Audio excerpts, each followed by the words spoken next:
오늘 우리 주신 하나님 말씀 함께 보겠습니다. 누가복음 21장 29절에서 38절 말씀입니다. 이에 비유로 이르시되 무화과 나무와 모든 나무를 보라. 싹이 나며 너희가 보고 여름이 가까운 줄을 자연히 아나니 이와 같이 너희가 이런 일이 일어나는 것을 보거든 하나님의 나라가 가까이 온 줄을 알라. 내가 진실로 너희에게 말하노니 이 세대가 지나가기 전에 모든 일이 다 이루어지리라. 천지는 없어지겠으나 내 말은 없어지지 아니하리라. 너희는 스스로 조심하라. 그렇지 않으면 방탕함과 술취함과 생활의 염려로 마음이 둔하여지고 뜻밖의 그날이 덫과 같이 너희에게 임하리라. 이 날은 온 지구상에 거하는 모든 사람에게 임하리라. 이러므로 너희는 장차 올 이 모든 일을 능히 피하고 인자 앞에 서도록 항상 기도하며 깨어 있으라 하시니라. 예수께서 낮에는 성전에서 가르치시고 밤에는 나가 감람원이라 하는 산에서 쉬시니 모든 백성이 그 말씀을 들으려고 이른 아침에 성전에 나아가더라. 아멘. 마지막 때를 살아간다. 마지막 때를 살아간다라는 제목으로 말씀 증거하도록 하겠습니다. 우리는 일상의 삶에서요, 미리 짐작하는 예측이라는 것을 합니다. 예를 들면 내일 날씨가 어떨까 또 생각을 미리 해서 준비를 하는 것이죠. 다음 몸 성격에 따라 어떤 옷을 입으면 좋을까 또 우린 예측을 합니다.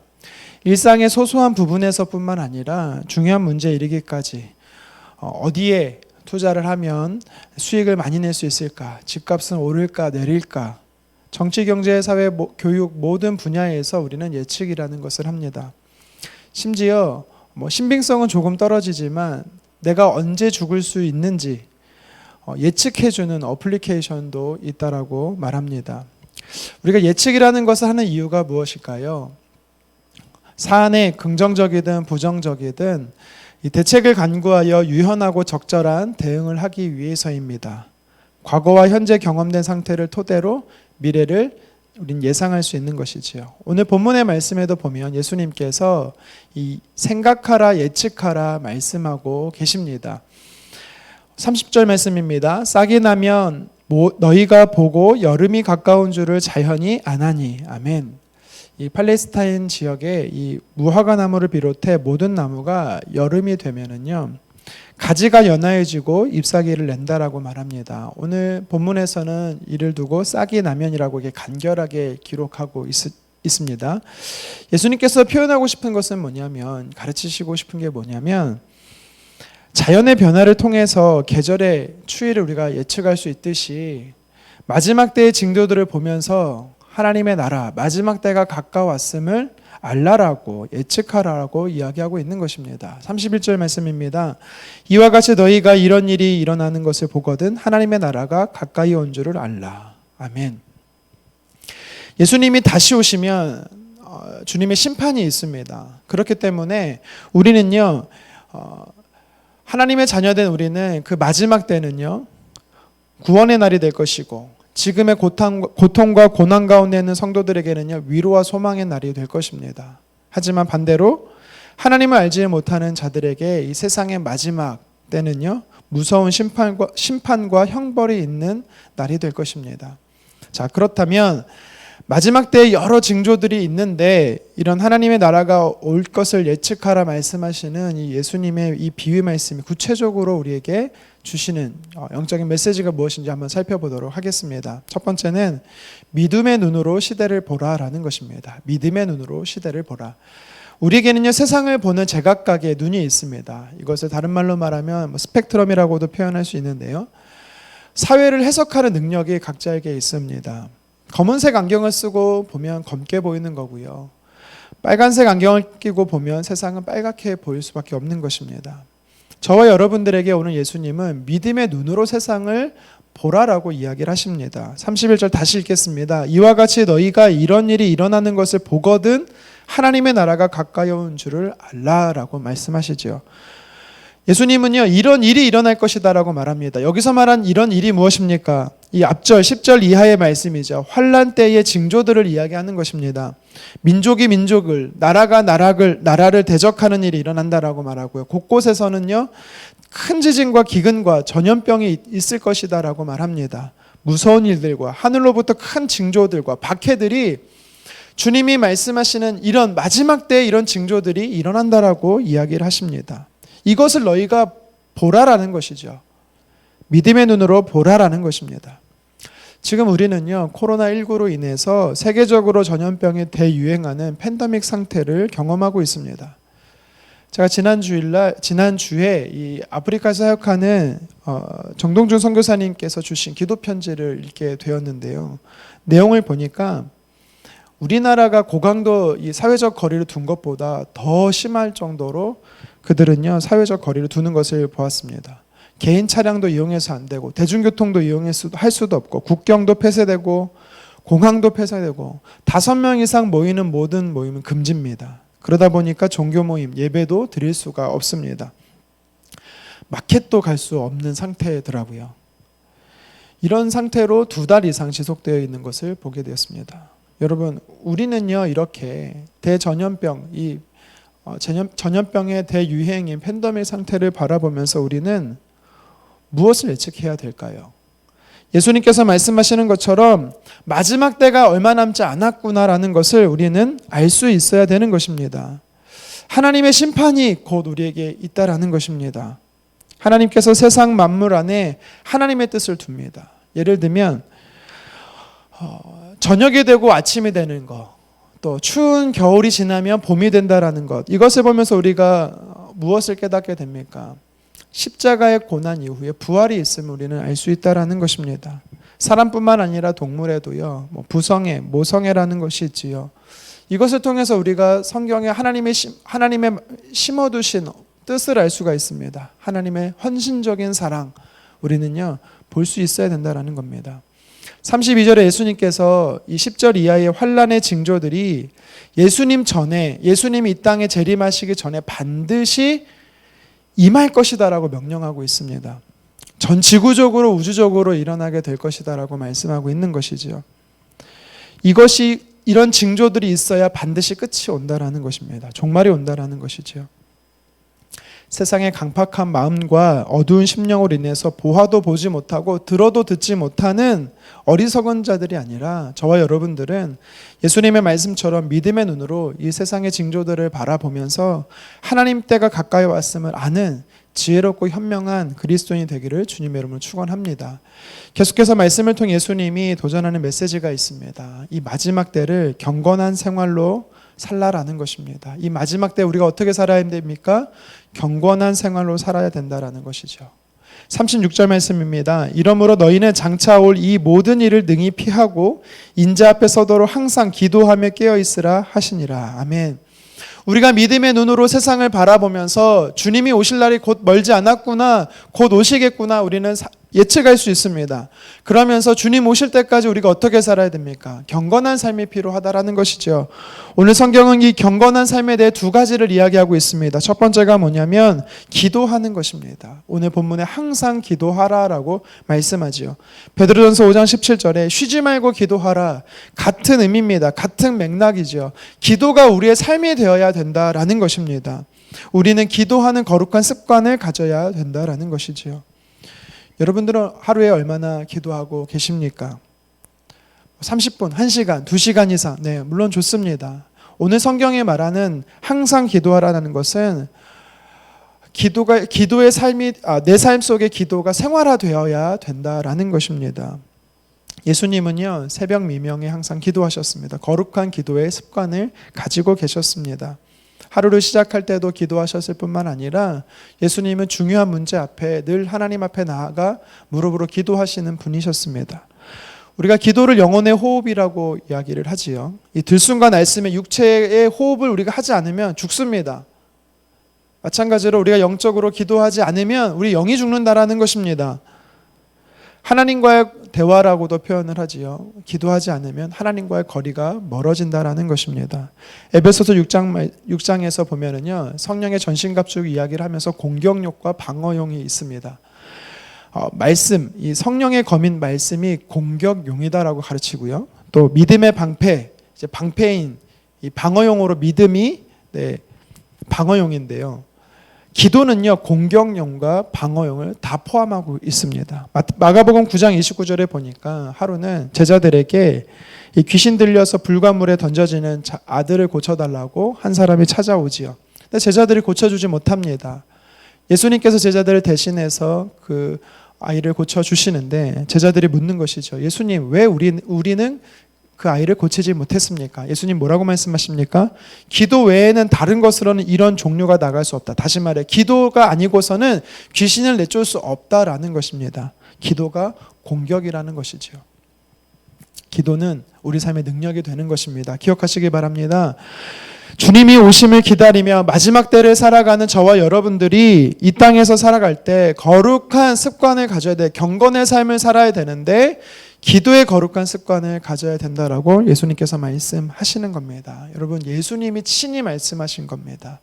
우리는요, 예수님의 명령을 따라서요, 기도의 삶을 살아야 되는 것이지요. 계속해서 마지막 때를 경건한 삶으로 살라라고 말씀하시면서 기도와 함께 깨어 있으라라고 말씀합니다. 여기서 말씀하시는 깨어 있다라는 것은요, 파수꾼이 잠들지 않고 깨어 보초를 서듯이 그리스도인들이 영적으로 깨어 사명을 감당하라라고 이야기하는 것입니다. 파수꾼이 깨어 있어야만 적이 공격을 하는지를 볼 수 있지요. 하나님의 사람들인 그리스도인들은 영적으로 깨어 있어야만, 만약에 깨어 있지 않는다면 어떻게 되겠습니까? 사단이 공격하는 것도 미처 알지 못하고 그 공격 때문에 넘어지고 쓰러지게 되는 것이지요. 예수님께서는요, 우리가 영적으로 깨어있지 못하게 하는 요소들에 대해서 오늘 본문에 34절에 세 가지를 말씀하고 있습니다. 방탕함과 술 취함과 생활의 염려라는 것이죠. 육체적인 일로 인해서 우리가 깨어있지 못할 수 있게 된다라는 것입니다. 둔하게 된다라는 표현을 쓰고 있습니다. 둔하게 된다라는 것이 뭐냐면 이 방탕함과 술 취함 그리고 생활의 염려로 하나님의 뜻을 잊어버리는 것입니다. 하나님을 따르지 못하게 되는 것을 이야기하는 것입니다. 하나님이 이미 저와 여러분들을 향해서 사명을 주셨어요. 하나님의 뜻을 주셨습니다. 그런데 우리는요, 이 방탕함과 술 취함과 생활의 염려 때문에 하나님 뜻을 잊어버리는 것입니다. 분별치도 못하고 따르지도 못하게 된다라는 것입니다. 세상의 쾌락과 걱정이 우리를 사명을 잃어버리게 하는 것입니다. 그래서 우리는요, 영적으로 늘 깨어 있어야 하는 것입니다. 기도하는 것과 깨어 있는 삶, 즉 일상의 경건의 생활을 통해서 우리는 마지막 때를 살아가야 합니다. 주님 오심을 기다려야 하는 것이지요. 하나님의 영적인 소통, 기도 생활, 그리고 세상에서 우리에게 허락된 사명, 깨어있음을 우리는요, 잘 감당해야 되는 것입니다. 말씀을 정리합니다. 예수님께서는 저와 여러분들에게 예측하라라고 말씀합니다. 하나님께서 심판하시는 마지막 때가 가까우고 있음을 믿음의 눈으로 바라보라는 것입니다. 그 믿음의 눈으로 바라보면서 하나님 때가 곧 임한다라는 확신을 가지고 우리는 경건의 삶을 살아야 되는 것입니다. 그래서 기도와 깨어있음으로 준비해야 되는 것이죠. 오늘 하루도 믿음의 눈인 하나님의 말씀을 기준으로 세상을 바라봤으면 좋겠습니다. 이 땅에서 내게 허락하신 사명을 잘 감당하기 위해서 경건의 삶을 살아가는 저와 여러분 되었으면 좋겠습니다. 그래서 오늘 하루도 저와 여러분들이 믿음의 눈인 하나님의 말씀을 기준으로 세상을 바라보고 이 땅에서 내게 허락하신 사명 잘 감당하기 위해 경건의 삶으로 살아가는 하루 되시기를 주님의 이름으로 축원합니다.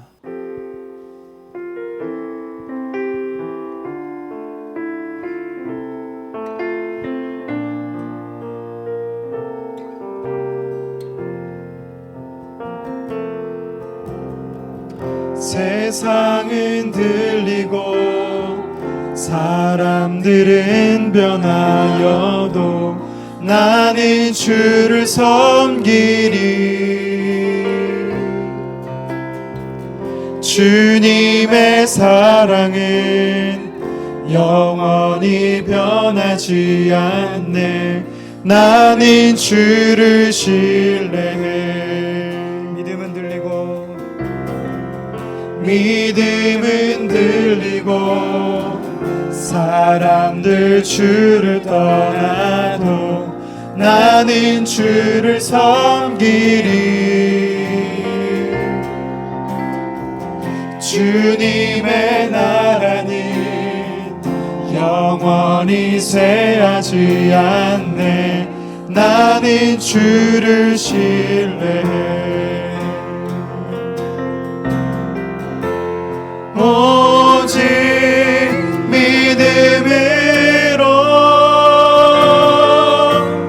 믿음으로 내가 살리라.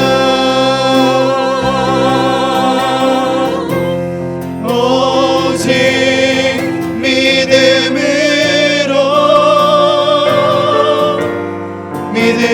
내가 살리라. 다시 한번 더 함께 고백하시겠습니다. 세상 흔들리고 사람들은 떠나여도 나는 주를 섬기리니. 주님의 사랑은 영원히 변하지 않네. 나는 주를 신뢰해. 믿음은 들리고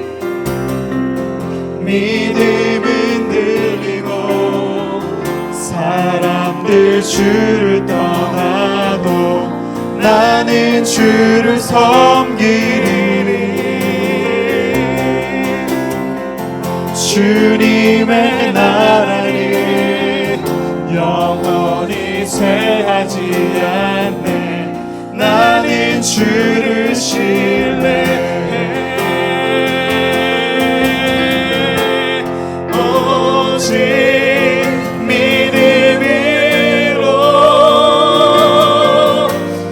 믿음으로 내가 살리라.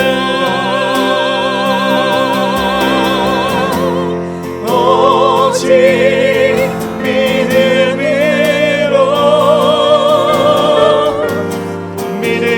내가 살리라. 다시 한 번 더. 오직 믿음으로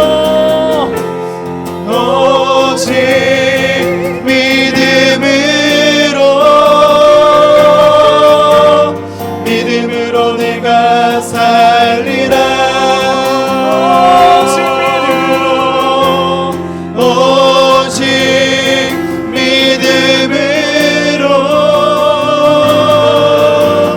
믿음으로 내가 살리라. 오직 의인은 믿음으로 말미암아 살리라. 오직 의인은 믿음으로 말미암아 살리라.